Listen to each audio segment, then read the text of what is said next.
Assalamualaikum warahmatullahi wabarakatuh. Bagaimana kabarnya anak-anak?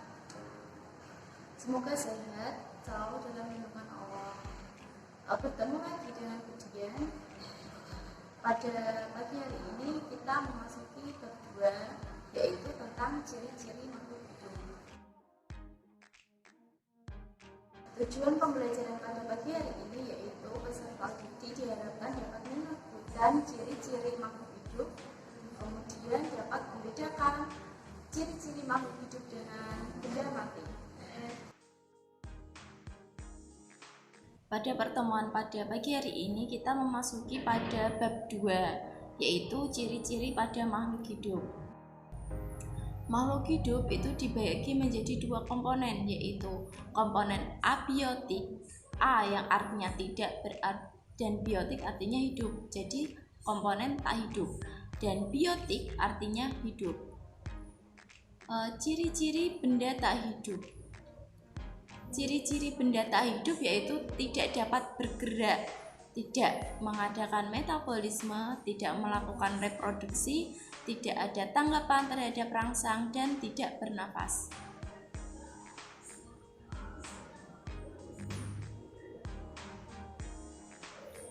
Apa saja ciri-ciri makhluk hidup? Ciri-ciri makhluk hidup yaitu bernafas. Itu kita bernafas, memerlukan makanan, bergerak, beradaptasi, tumbuh dan berkembang biak, mengeluarkan zat sisa, dan peka terhadap rangsang. Yang pertama yaitu bergerak. Manusia dan hewan bergerak secara aktif, artinya disertai dengan perpindahan. Kita berpindah. Tumbuhan bergerak secara pasif, artinya tidak dapat berpindah tempat. Tumbuhan itu bergeraknya tidak dapat dilihat oleh kasat mata. Hewan memiliki arah gerak, yaitu ikan. Alat geraknya yaitu sirip. Burung alat geraknya sayap. Sapi alat geraknya kaki. Manusia alat geraknya apa? Tangan, kaki. Kemudian gerak pasif pada tumbuhan, yaitu ada misal ada tumbuhan bunga matahari yang batang dan bunganya itu selalu mengarah ke cahaya matahari. Kemudian ada anggur yang ujung batangnya selalu melilitkan pada tumbuhan lain atau benda lain yang ada di sekitarnya. Kemudian ada tumbuhan putri malu yang apabila disentuh dia akan menguncup. Ciri yang kedua yaitu bernafas. Bernafas adalah proses mengambil oksigen dari lingkungan dan mengeluarkan karbon dioksida beserta uap air. Reaksi respirasi atau pernafasan yaitu C6H12O6 atau glukosa atau makanan dan oksigen 6O2 atau oksigen menjadi air 6H2O plus 6CO2 karbon dioksida dan energi. Bernafas menghirup oksigen itu digunakan untuk mengubah atau membakar makanan ini menjadi energi untuk kita beraktivitas. Selanjutnya yaitu memerlukan nutrisi. Kita sebagai makhluk hidup, manusia, hewan, tumbuhan itu memerlukan nutrisi, memerlukan makanan. Manusia dan hewan memerlukan makanan sangat bergantung pada makhluk hidup lain atau disebut heterotrof. Sedangkan tumbuhan dapat membuat makanan sendiri dengan proses fotosintesis dan dibantu dengan cahaya matahari. Tumbuhan ini disebut autotrof karena dia dapat membuat makanan sendiri tanpa bergantung pada makhluk hidup lain. Proses fotosintesis.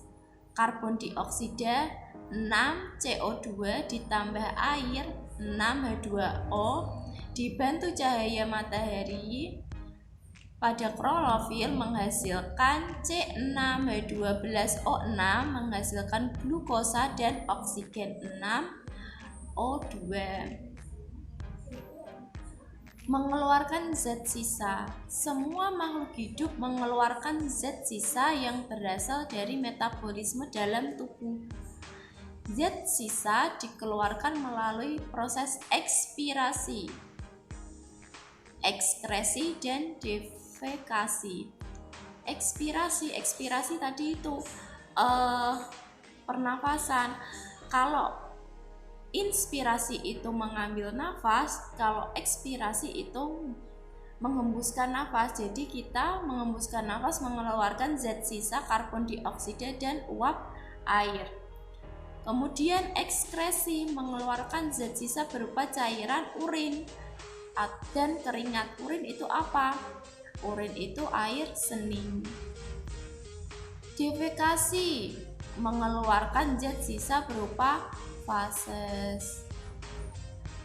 Kemudian ciri makhluk hidup selanjutnya yaitu tumbuh dan berkembang. Pertumbuhan adalah bertambahnya massa dan volume yang tidak dapat balik atau irreversible dan dapat diukur atau kuantitatif. Contohnya, pertumbuhan itu apa?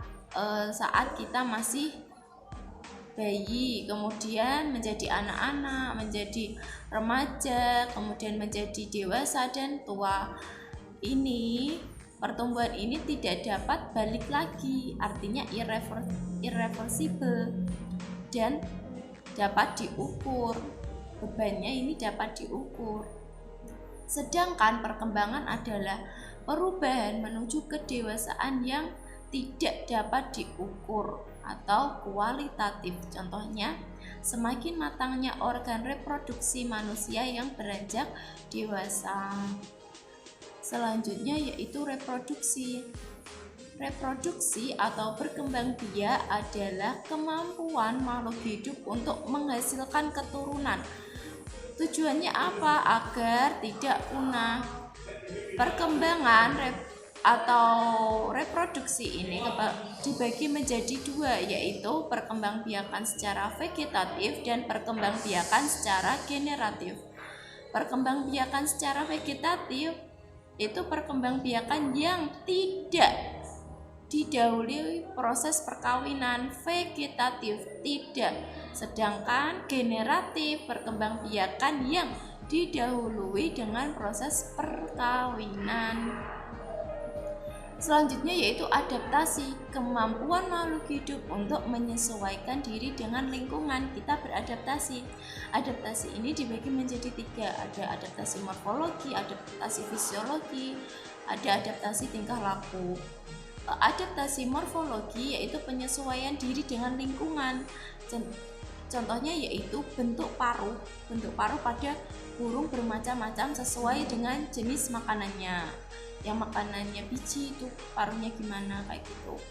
Adaptasi fisiologi, penyesuaian fungsi organ terhadap lingkungannya. Contohnya, unta memiliki kantong air di punuknya agar dia bisa bertahan hidup di padang pasir. Selanjutnya yaitu adaptasi tingkah laku, penyesuaian tingkah laku terhadap lingkungannya. Contohnya, cumi-cumi saat mengeluarkan tinta. Kenapa mengeluarkan tinta? Karena dia menjauhi musuhnya. Selanjutnya yaitu peka terhadap rangsang. Makhluk hidup memiliki kemampuan peka terhadap rangsang. Kemampuan terhadap rangsang ini disebut iritabilitas. Iritabilitas. Alat yang digunakan untuk menanggapi lingkungan disebut alat indera. Manusia dan hewan itu punya alat indera, makanya kita bisa peka terhadap rangsang. Apakah tumbuhan juga memiliki alat indera? Tidak, tumbuhan tidak memiliki alat indera tetapi mempunyai kemampuan untuk bereaksi terhadap lingkungannya. Contohnya yang manusia. Saat kita melihat sinar matahari akan silau, maka kita akan menutup mata kita. Kemudian ada tumbuhan putri malu. Saat disentuh, maka tumbuhannya akan apa? Akan memuncul. Selanjutnya yaitu nih ada soal. Soalnya ada 5, kalian kerjakan di buku tulis. Ditulis soalnya juga. Sekian, terima kasih. Wassalamualaikum warahmatullahi wabarakatuh.